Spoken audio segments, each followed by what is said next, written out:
महामहिमामयी श्री जनाबाई जी का बहुत ही श्रद्धा से नाम भक्त मंडली में लिया जाता है। ये इनकी अवस्था 8 वर्ष की थी। ये अपने माता पिता के साथ पंढरपुर आई हुई थी। उसी 8 वर्ष की अवस्था में इन्होंने नामदेव जी महाराज के यहाँ सेवकाई स्वीकार कर ली, क्योंकि माता पिता बहुत ही गरीब घर के थे। पिता का शरीर पूरा हुआ, माता का शरीर पूरा हुआ कुछ ही दिनों में, तो इनके हृदय में एक बात आ गई, मेरा जीवन प्रभु के लिए है, तो कैसे मैं प्रभु को समर्पित हूं। तो अपने जीवन को प्रभु में समर्पित करने के लिए वहीं पंढरपुर में श्री नामदेव जी महाराज के घर में सेवकाई स्वीकार कर ली।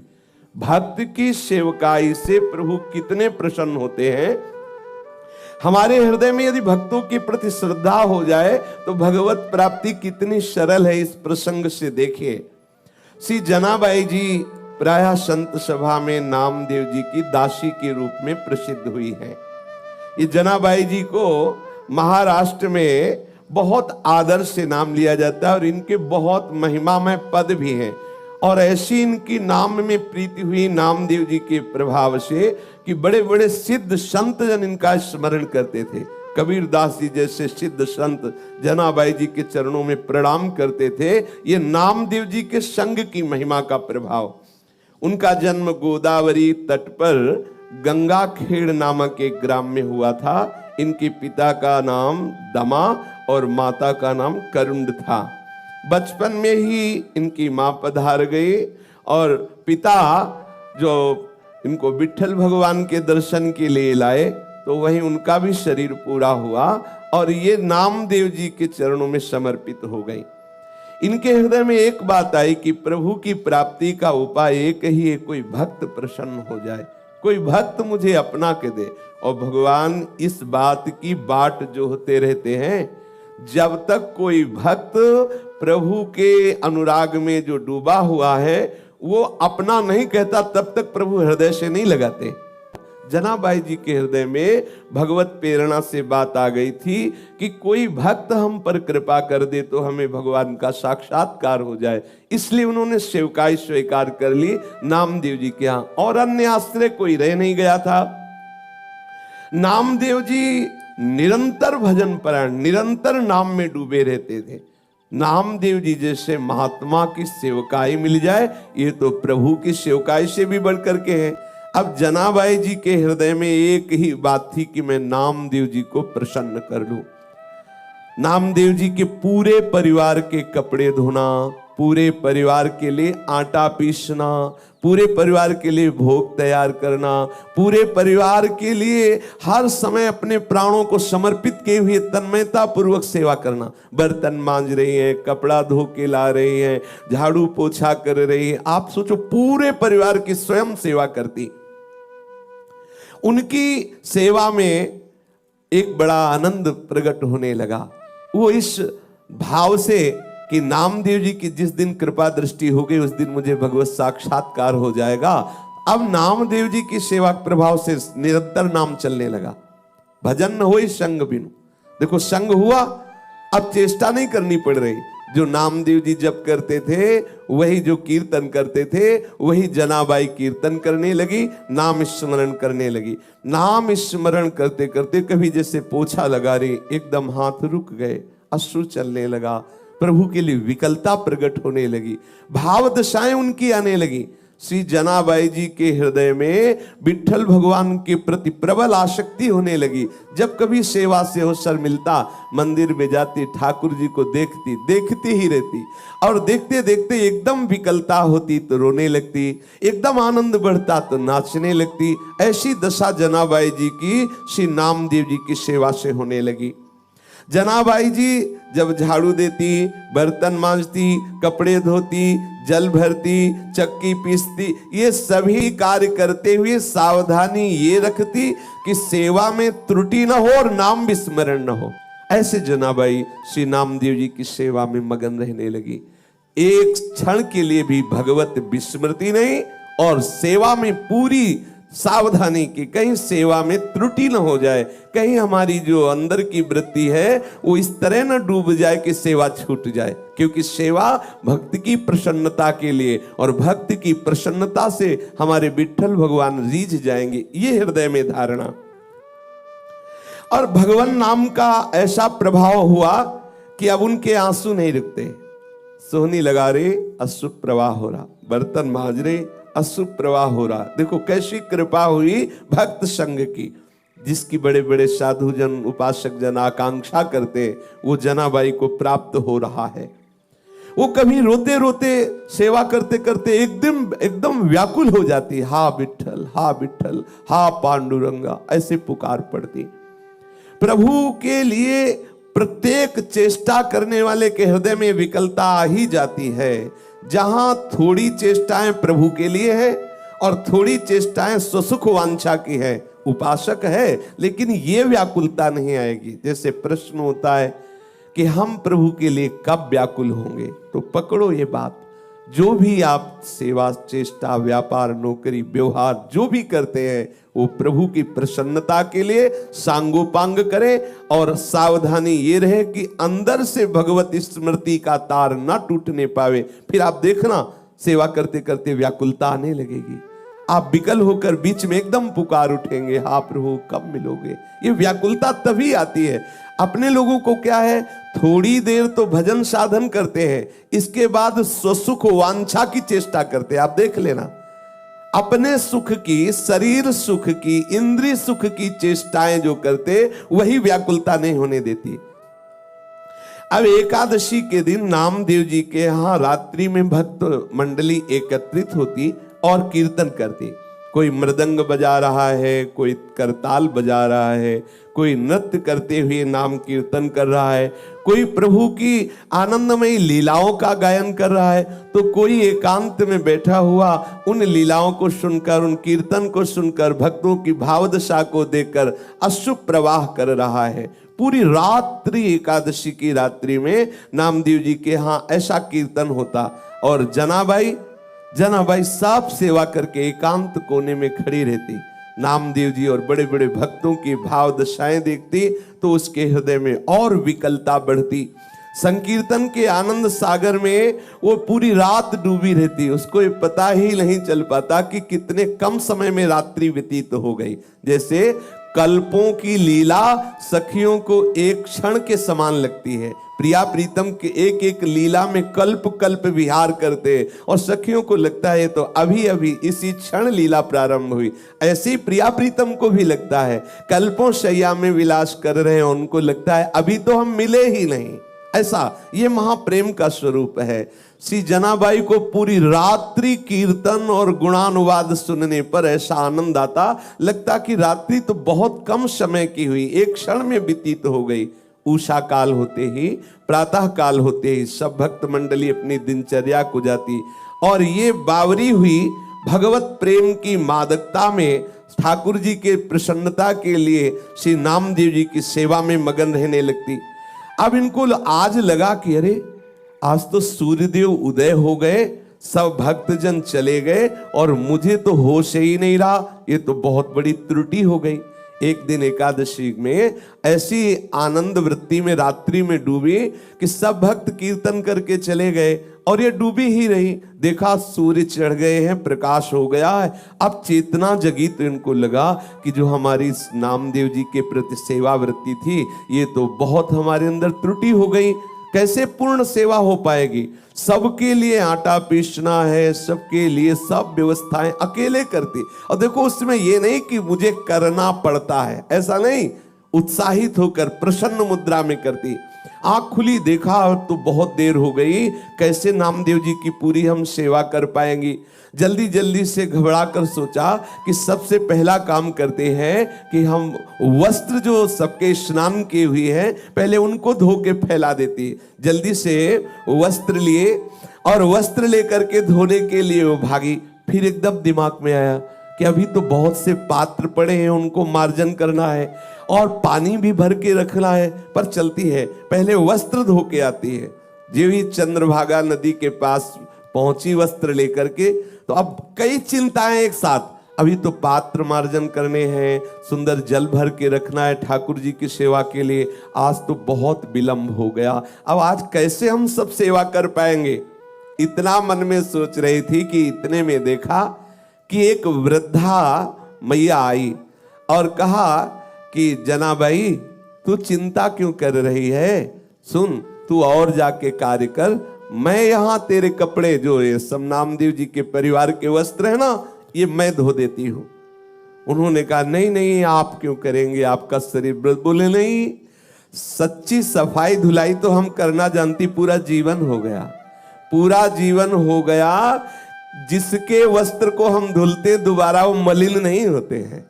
और देखो तुम तो अभी नई अवस्था तुम्हारी हो, मेरा जीवन हो गया ये धुलते हुए, सच्ची धुलाई का कार्य हम जानते हैं। समझ नहीं पाई जनाबाई। जनाबाई ने कहा मेरे स्वामी की सेवा में आज बड़ी गड़बड़ी हो गई, क्योंकि मैं ऐसी भूल में पड़ गई कि सेवा छूट गई। भूल का तात्पर्य इतना आनंद में डूब गई। बुढ़िया ने प्रेम से कहा तू चिंता मत कर, देखना तू वैसे कपड़े साफ नहीं कर सकती जैसे मैं करूंगी। जनाबाई ने कहा कि अब मुझे नामदेव जी के घर तत्काल भाग के जाना, क्योंकि पात्र मार्जन नहीं किए। अब देखो जैसा भी हो, वो कपड़े वहीं नदी के किनारे छोड़ करके गई और जो कार्य अत्यंत आवश्यक था, जैसे पात्र मार्जन करना और जल भर के रख देना, वो करके वापस आई तो देखा बहुत प्रेम से डूबी हुई वो जो मैया थी, सब कपड़े धो करके और फैला दिए थे और कहा कि देखो तू चिंता मत कर, आनंद पूर्वक सेवा कर। बहुत बहुत आनंद का ये विषय है जो तेरे अंदर ये चिंता चलती रहती है भक्त को सुख पहुंचाने की। तो उन्होंने देखा कि सारे के सारे कपड़े एकदम स्वच्छ। जनाबाई ने हाथ जोड़ करके कहा कि आप जैसी उदार तो मुझे जीवन में देखने को नहीं मिली। हमारा तुम्हारा कोई परिचय नहीं, कोई स्वार्थ भावना नहीं, और आप इतने ढेर सारे सब कपड़े धो दिए। तो आप तो हमें लगता है ईश्वर स्वरूप ही हैं, प्रभु स्वरूप ही हैं, और हमें तो ऐसा लगता है कि हमारे विट्ठल ने कृपा करके तुम्हें भेजा है। पर इतना नहीं समझ पाए कि विट्ठल ही इस रूप में आए हैं। मैं आपका बहुत आभार मानती हूँ।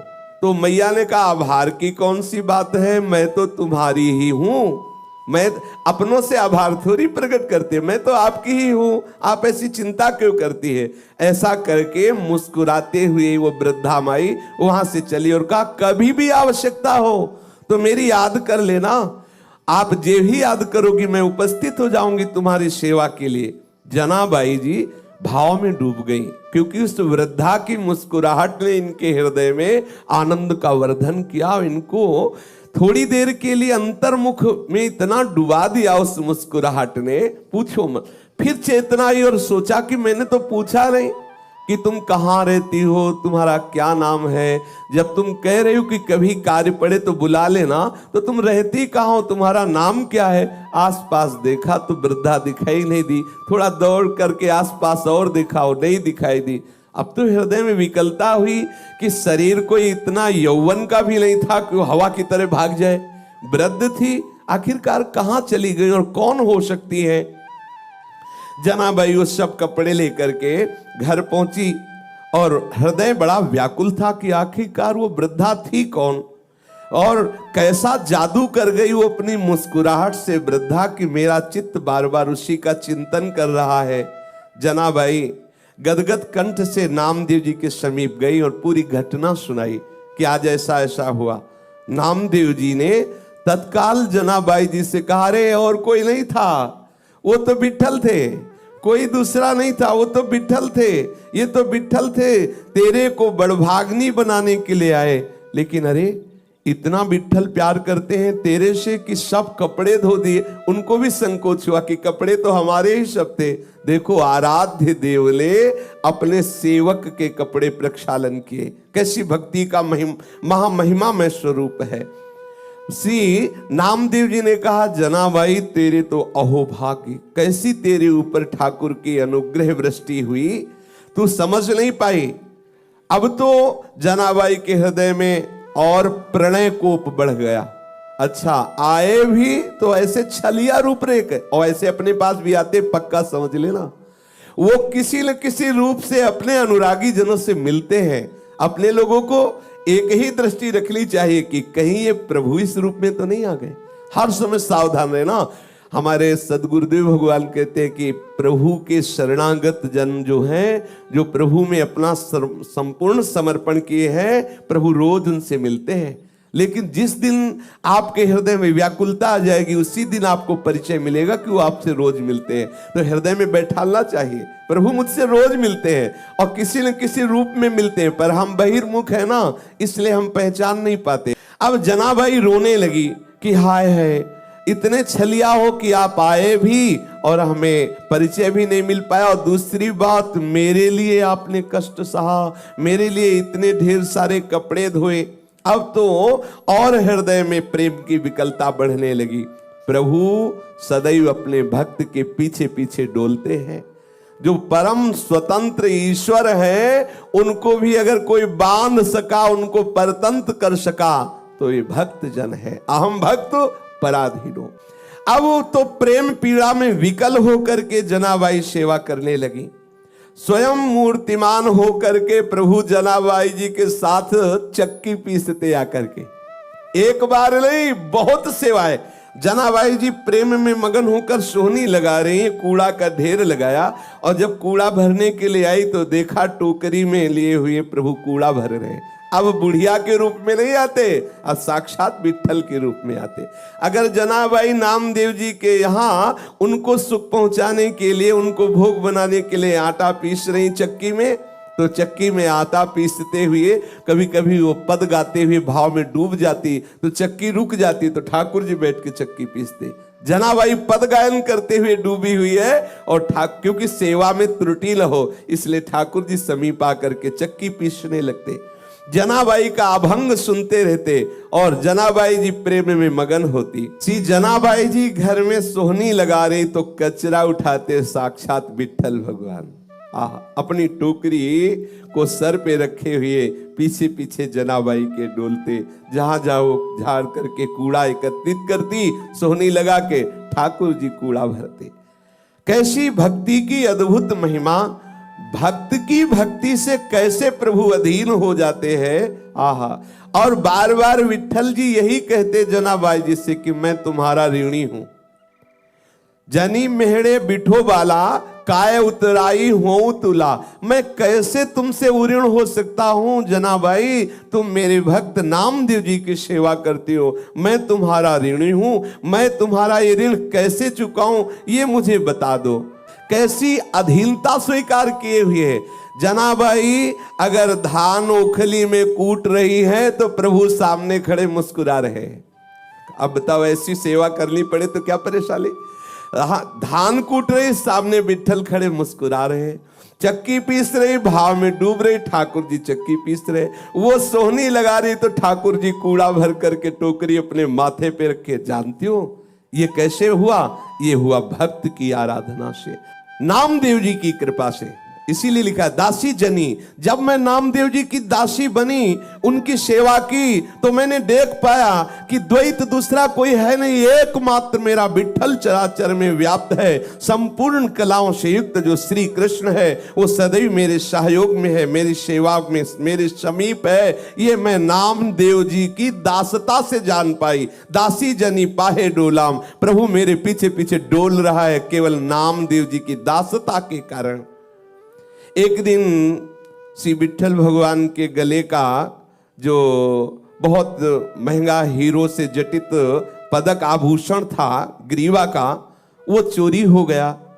और मंदिर में जनाबाई जी सेवा हेतु जाया ही करती थी। तो ऐसी कुछ लीला बनी कि सबको संदेह हो गया जो वहाँ मंदिर में सेवा में थे कि और कोई नहीं, जनाबाई जी ने ही वो रत्न पदक जो ग्रीवा का आभूषण है वो चोरी कर लिया। अब तो ये बात फैलने लगी। ये ऐसी लीलाएं प्रतिकूलता की होती हैं भक्तों के जीवन में। जनाबाई को ये सब वहां के जन कलंकित करने लगे कि ये बंती तो बहुत भक्ता है, लेकिन देखो ठाकुर जी का जो ग्रीवा का आभूषण है, रत्न पदक, इसने चुरा लिया। जनाबाई जी को जब सभा में बुलाया गया और कहा कि तुमने वो चुराया है क्या, तो जनाबाई ने कहा कि मेरे प्राण धन श्री विठल भगवान हैं, मैं उनको सुख पहुंचाने के लिए मैं उनका ये हार क्यों चुराऊं, वही मेरे हैं तो हार चुराने की जरूरत क्या है। लेकिन भक्ति की भावना को तो कोई भक्त ही समझ सकता है। तब उन्होंने कहा, मैं शपथ खा के कहती हूं कि मैंने ये रत्न का आभूषण नहीं चुराया है। पर प्रभु की ही ऐसी लीला थी, किसी ने जनाबाई की बात पर विश्वास नहीं किया और बात राजा तक पहुंची और ये बात इतनी जोर कसी कि राजा को निर्णय करना पड़ा कि जनाबाई को शूली की सजा दे दी जाए, क्योंकि इसने रत्न का, ठाकुर जी का जो हार है वो चुराया है। अब चंद्रभागा नदी के तट पर शूली की व्यवस्था की गई और जनाबाई जी को ले जाया गया। हर भक्त के जीवन में आता है, देखो अगर आपका यश होगा और जयमाला पड़ेगी तो फिर साथ में ये भी व्यवस्था होगी, होती है, ठाकुर जी की तरफ से होती है, तैयार रहना। ये व्यवस्था होती है, सब महापुरुषों के जीवन में होती है। कई दिन हो गए माधवदास बाबा ने ना तो समुद्र में स्नान किया, ना कुटिया से बाहर निकले, ना भिक्षा मांगी, केवल ठाकुर जी के ध्यान में मगन है। जगन्नाथ जी को नहीं रहा गया, अपने भोग की थाल आप स्वयं सरकार ले जाते हैं।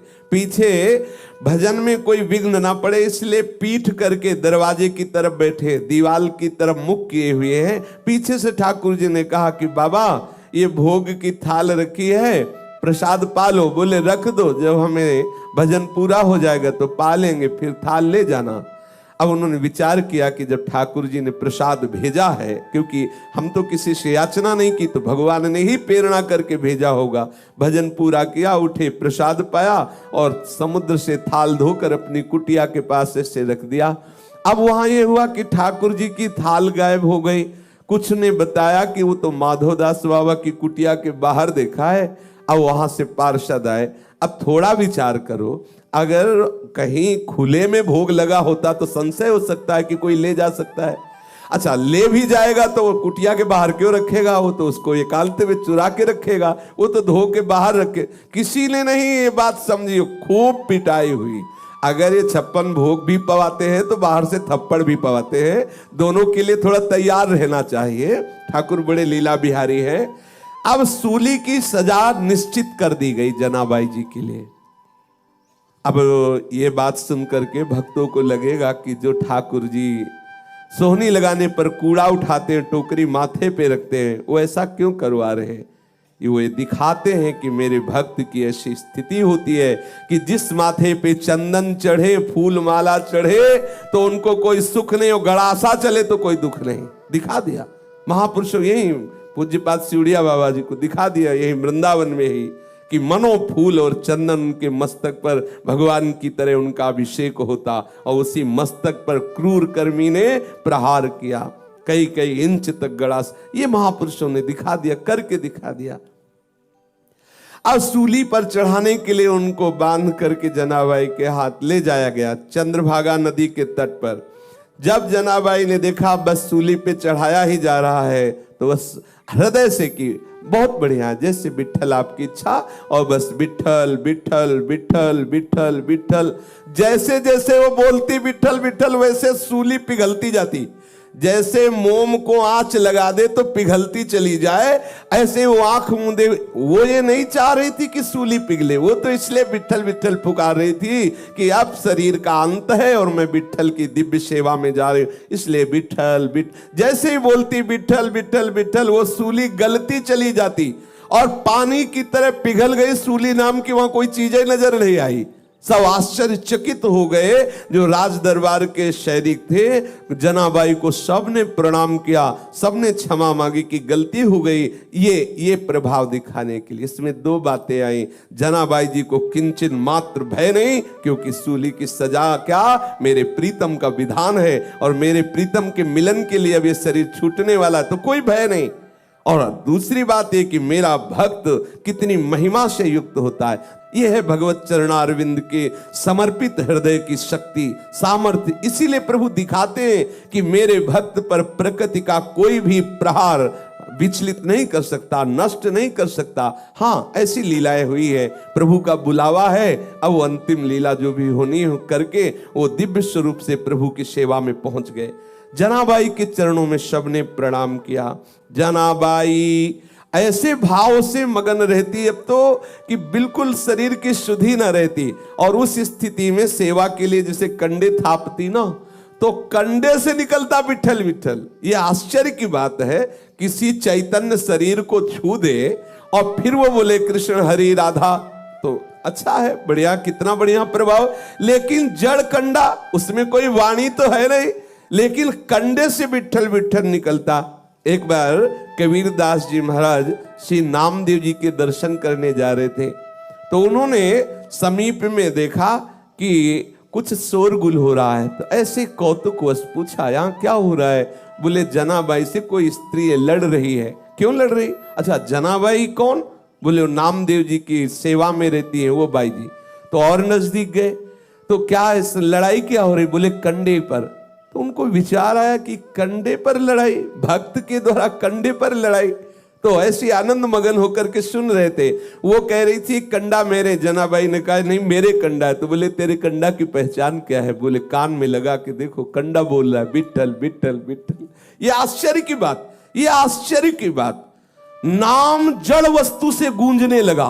कैसी स्थिति भक्त सेवा के प्रभाव से आई।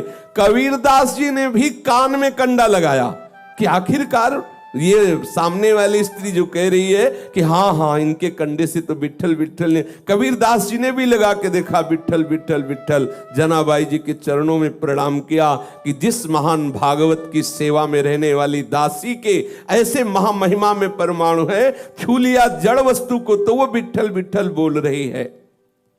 श्री जनाबाई जी श्री कबीरदास जी को देख करके बहुत आनंदित हुए और कबीरदास जी आश्चर्यचकित हुए कि क्या ऐसी भी भक्ति होती है कि जड़ वस्तु को छू ले तो भगवान नाम स्फुरित हो जाए। नामदेव जी के साथ जनाबाई जी की ऐसी तन्मयता हो गई कि संवत 14 से 7 में नामदेव जी ने समाधि ली, तो ठीक उसी दिन कीर्तन करते हुए जनाबाई विठल भगवान में विलीन हो गई, कीर्तन करते हुए। तो जो भक्त जन है वो तीर्थी कुर्वन्ति तीर्थानि, जो उनके चरणों का आश्रय ले ले तो संपूर्ण हृदय के विकार नष्ट करके भगवत अनुराग में रंग देते हैं।